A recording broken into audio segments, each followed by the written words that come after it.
வணக்கங்க. இது Angalamman Sathya video. Malayanur Angala Parameswari எதுலெல்லாம் specialist அந்த அம்மா சொல்கிறேன் கேளுங்க. கண்டிப்பா உங்களுக்கு இந்த மாரி பிரச்சனைகள் ஏதாவது ஒண்ணு இருக்கும். அந்த அம்மாவ நாடி போங்க. கண்டிப்பா உங்களுக்கு சரியாகும். என்னன்னாங்க, கணவன், மனைவி ஒற்றுமை இல்லாம இருக்காங்கன்னு வச்சுங்களேன், அந்த அம்மாவ நாடி போய் யாராவது ஒருத்தவங்க வணங்குனா கூட 2 பேரும் அந்யோன்யமா சேர்ந்துருவீங்க. அந்யோன்யமா சேர்றதுனா எப்படி தெரியுமா? அப்படியே வசியம் ஆயிடுவீங்க. ஒருத்தவங்களுக்கு ஒருத்தவங்க பிரிஞ்சு வாழ மாட்டேன்ற ரேஞ்சுக்கு போயிருவீங்க. அந்த மாரி சேர்த்து வைப்பா. ஏன்னா, அம்மாவே வந்து சிவன பிரிஞ்சு சுடுகாட்ல சிவனுக்காக காத்திருக்கா. அந்த அம்மா அவருடைய பிரம்மகத்தி தோஷத்த நீக்க. அப்படிப்பட்ட இடத்துல தான் அந்த அம்மா அமர்ந்திருக்கா. அதனால கணவன், மனைவி அருமைன்றது அம்மாவுக்கு நல்லாவே தெரியும். அதே மாதிரி குழந்தையின்மைனா சுடுகாட்டு காலி தானங்க. அந்த அம்மா எப்படிங்க குழந்தை பிரச்சனைய தீர்த்து வைப்பான்னா, கண்டிப்பா அங்க போய் வேண்டி 3 மாதங்கள்லயே கருத்தரித்து குழந்தை பிறந்தவங்க நெறைய பேர். ஏன்னா, ரொம்ப வருடங்களா குழந்தை இல்லாம இருப்பாங்க. 3 மாதம் அந்த அம்மாவ போய் நாடி போய் வணங்கியிருப்பாங்க அமாவாசைக்கு. அடுத்தது பார்த்தா குழந்தை தரிச்சுரும். அடுத்து அந்த குழந்தை பொறந்து எப்ப அமாவாசை வரும்னு காத்திருப்பாங்க. தூக்கிட்டு வந்து அந்த அம்மாட்ட ஆசீர்வாதம் வாங்குறதுக்கு. அந்த மாதிரி. அப்புறம் திருமண தடைகள் இருந்தா நீங்கி போகுங்க. அந்த அம்மாட்ட போய் வேண்டி பாருங்க.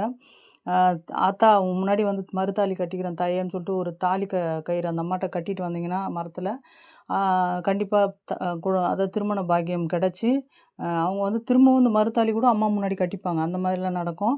அப்புறம் வந்துங்க சூனியம், செய்வினை பிரச்சனை எதுனாலும் அந்த அம்மாட்ட ஒண்ணுமே பண்ண முடியாதுங்க. நீங்க எந்த கோயில் குளத்துக்கு போனா கூட உங்களுக்கு சரியாகாது. ஆனா, மலையனூர போய் அந்த அம்மா மண்ண மிதிச்சு, அந்த அம்மாவ நாடி போயிட்டீங்கன்னா, "தாயே எங்களுக்கு வீட்ல இதெல்லாம் நடக்குது. நீ வந்து சரி பண்ணு தாயேன்னா" அந்த அம்மா படத்த வாங்கின்னு வந்து வச்சு, உண்மையா அந்த அம்மா வருவான்னு நம்பணும் நம்ப. நம்பிக்கை மட்டும் தான் தெய்வம். நீங்க ஒண்ணும் காசு பணம்லாம் செலவு பண்ண வேணாம். அந்த படம் வாங்கின்னு வந்து வீட்ல வச்சு, ஒரு கயிறு வாங்கி கழுத்துல போட்டுக்கங்க. எல்லாருக்கும் ஏதோ பிரச்சனை இருக்குன்னா, எல்லாரும் கூட போட்டுக்கலாம். குழந்தைங்கலேருந்து பெரியவங்க வரைக்கும்.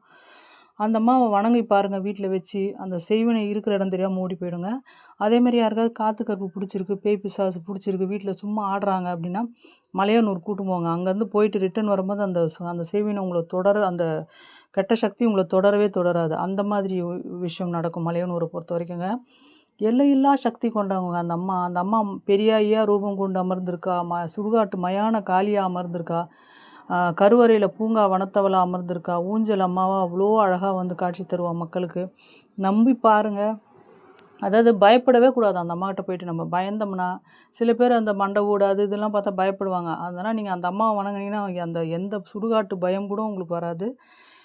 அந்த அம்மா இந்த மாதிரியான பிரச்சனைகள் எல்லாமே தீர்த்து வைப்பா. கணவன் மனைவி பிரச்சனைலாம் எத்தன பேர் ஒண்ணு சேர்ந்துருக்காங்க தெரியுங்களா? அந்த கோயிலுக்கு போயிட்டு.